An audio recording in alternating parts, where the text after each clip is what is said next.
Chapter 6 of the BFG, The Giants. But if you are so nice and friendly, Sophie said, then why did you snatch me from my bed and run away with me? Because you saw me, the big friendly giant answered. If anyone is ever seeing a giant, he or she must be taken away, hip switch. Why? Asked Sophie. Well, first of all, said the BFG, human beings not really believing in giants, is they? Human beings is not thinking we exist. I do, Sophie said. But that is only because you've seen me, cried the BFG. I cannot possibly allow anyone, even little girls, to be seeing me and staying at home. The first thing you would be doing, you would be scuttling around, yodeling the news that you are actually seeing a giant. And then a great giant hunt, a mighty giant look-see, would be starting up all over the world, with the human beings all rummishing for the great giant you saw and getting wildly excited. People would be coming rushing and bushing after me with goodness knows what, and they would be catching me and locking me into a cage to be stared at. They would be putting me into the zoo or the bunkum house with all those squiggly hippo dumplings and crocodile dillies. Sophie knew that what the giant said was true. If any person reported actually ever seeing a giant haunting the streets of town at night, there would be most certainly a big terrific hullabaloo across the world. I will bet you, the BFG went on, that you would ever been splashing the news all over the wonky world. Wouldn't you, if I hadn't wiggled you away? I suppose I would, Sophie said. And that would never do, said the BFG. So what will happen to me now? Sophie asked. If you do go back, you will be telling the world, said the BFG, most likely on the welly telly bunkum box and the radio squeaker. So you will just have to be staying here with me for the rest of your life. Oh no, cried Sophie. Oh yes, said the BFG. But I am warning you, not ever going to whiffling about out of the cave without I is with you, or you be coming to a ucky mucky end. I is showing you now who is going to eat you up, if they is ever catching you even one tiny little glimp of you. The big friendly giant picked Sophie up off the table and carried her over to the cave entrance. He rolled a huge stone to one side and said, Peep out over there, little girl, and tell me what you were seeing. Sophie, sitting on BFG's hand, peeped out of the cave. The sun was up now and shining fiery hot over the great yellow wasteland, with its blue rocks and dead trees. Is you seeing 'em? The BFG asked.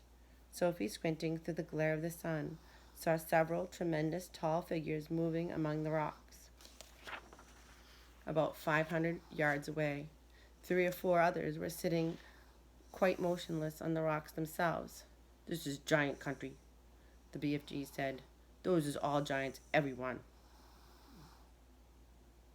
It was a brain-boggling sight. The giants were all naked except for a sort of short skirt around their waist, and their skins were burnt by the sun. But it was the sheer size of each one of them that boggled Sophie's brain most of all. They were simply colossal, far taller and wider than the big friendly giant upon whose hand she was now sitting, and oh, how ugly they were. Many of them had large bellies. All of them had long arms and big feet. They were too far away for their faces to be seen clearly, and perhaps that was a good thing. What on earth are they doing? Sophie asked. Nothing, said the BFG. They is just moochling and foochling and around and waiting for the night to come. Then they will all be galloping off to places where people is living to find their suppers. You mean Turkey? Sophie said. Bone-crunching giants will be galloping to Turkey, of course, said the BFG. But the others will be whiffling off to all sorts of flung-away places like Wellington, for the booty flavor of Panama, for the hatty taste. Every giant having its own favorite hunting ground. Do they ever go to England? Sophie asked. Often, said the BFG. They say the English is tasting ever so wonderful of crawed scallop. I'm not sure I quite know what that means, Sophie said. Meaning is not important, said the BFG. I cannot be right all the time. Quite often I is left instead of right. And are all those beastly giants over there really going off again tonight to eat people? Sophie asked. All of them is guzzling human beings every night, the BFG answered. All of them excepting me. That is why you'll be coming to an ucky mucky end if any of them should ever be getting his gogglers upon you. You would be swapping up like a piece of frumpkin pie all in one dollop. But eating people is horrible, Sophie cried. It's frightful. Why doesn't someone stop them? And who, please, is going to be stopping them? Asked the BFG. Couldn't you? Said Sophie. Never in a pig's whistle, cried the BFG. All of those man-eating giants is enormous and very fierce. They is at least 2 times my wideness and double my royal highness. Twice as high as you? Cried Sophie. Easily, said the BFG. You were seeing them in the distance, but just wait till you get them up close. Those giants is all at least 50 feet tall with huge muscles and cockles alive. Oh, I is the titchy one. I is the runt. 24 feet is puddle nuts in giant country. You mustn't feel bad about it, Sophie said. I think you are just great. Why, even your toes must be as big as sausages. Bigger, said the BFG, looking pleased. They is as big as bumplehammers. How many giants is out there? Sophie asked. 9 altogether, answered the BFG. That means, said Sophie, that somewhere in the world, every single night, 9 wretched people get carried away and eaten alive? More, said the BFG. It's all depending, you see, on how big the human beings is. Japanese beings is very small, so a giant will need to gobble about 6 Japanese before he's feeling full up. Others, like Norway people and the Yankee Doodles, is so much bigger, and usually 2 or 3 of those makes a good tuck-in. But do these disgusting giants go to every single country in the world? Sophie asked. All countries except in Greece is getting visited in some time or another, the BFG answered. The country which a giant visits is depending on how he is feeling.